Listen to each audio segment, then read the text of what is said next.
Also at this hour, the Indian government has strongly defended itself for its decision to buy discounted Russian oil. India recently accepted Russia's offer to purchase 3 million barrels of crude at a discounted price, a move which has been criticized by the US and its allies. India has taken a tough stance to the criticism, with the Indian government saying that its legitimate energy transactions should not be politicized, adding that countries with oil self-sufficiency or those importing themselves from Russia cannot credibly advocate restrictive trading. India's statement comes after a reporter asked White House Press Secretary Jen Psaki if American President planned to reach out to India to try and get the decision reversed. To which the White House responded that it understood the economic reasoning for different stance by different countries.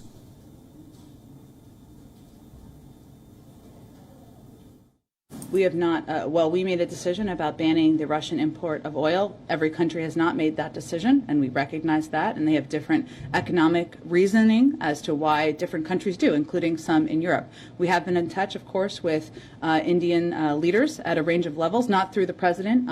If that happens, we will, of course, provide that readout and information to all of you.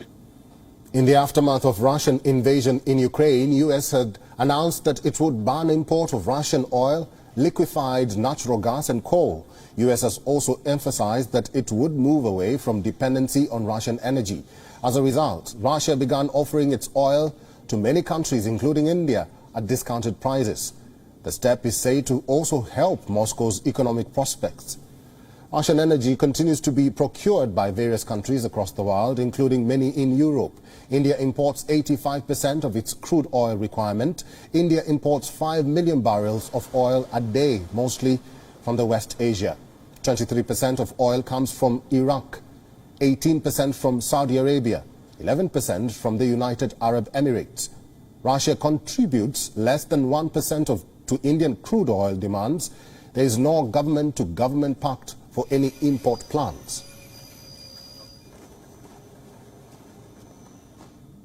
WION's principal diplomatic correspondent Siddhant Sibal is joining us live from New Delhi for more on this. Siddhant, good to see you. Will this move by India not complicate US President Joe Biden's efforts to isolate Russia's economy with sanctions?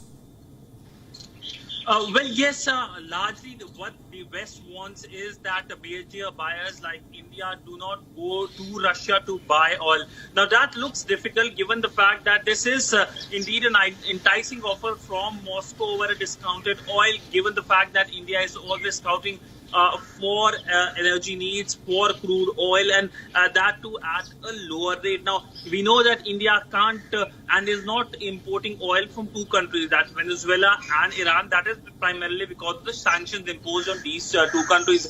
Now, it is essentially the West pressurizing Asian countries, including India, over the import of crude oil, but largely it doesn't look like that it is going to have any kind of impact, because we already know that the state-run oil companies here in India have already started buying discounted crude oil from Russia, and they do see it as a positive development in terms of buying necessary oil here, given the fact that there are inflationary impacts which can be seen because of the Russian invasion of Ukraine. In fact, this week will be a heavy week here in Delhi with the visit of many foreign ministers. The Japanese Prime Minister is just shortly due to land here in Delhi. And the key focus area will be Ukraine. And many of these foreign ministers could raise India importing oil from Russia.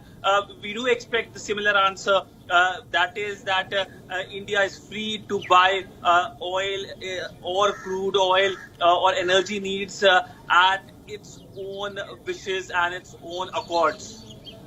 Siddhant, what economic impact is the war in Ukraine having on India's basic supplies, including imports of sunflower oil? Well, as of now, we haven't seen any kind of data which is coming, but we do expect the latest data from the Commerce Ministry, especially on the inflationary front, can see an increase, whether it is sunflower oil, which we all know now that India imports a lot of sunflower oil, but also to use the phrase opportunity for India in terms of wheat. Now, we know that many countries import wheat from both Ukraine and Russia. And this is now going to majorly impact where India can step up, especially for many African countries who are going to face a lot of impact in terms of wheat.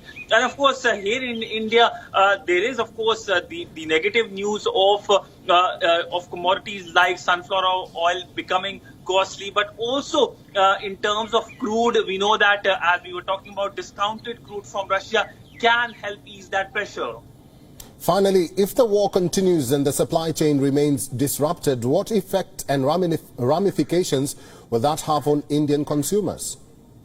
Well, we know about supply chains. This is something that has been talked about for a long time because amidst the COVID crisis, global supply chains were impacted, especially supply chains which were heavily dependent on China. Now, we obviously know that supply chains, when it comes to countries connected with Ukraine and Russia, especially when it comes to wheat or sunflower, will be impacted. But also remember, defense can be a major impact as well. Many countries, including India, import and get defense supplies from both the countries, and that is something that the countries will be looking forward to. There is no official comment by the Russians or the Ukrainian on whether defense imports will be impacted, but given that's going to be impacted. Live from New Delhi, Siddhant Sibal, thank you. WION is now available in your country. Download the app now and get all the news on the move.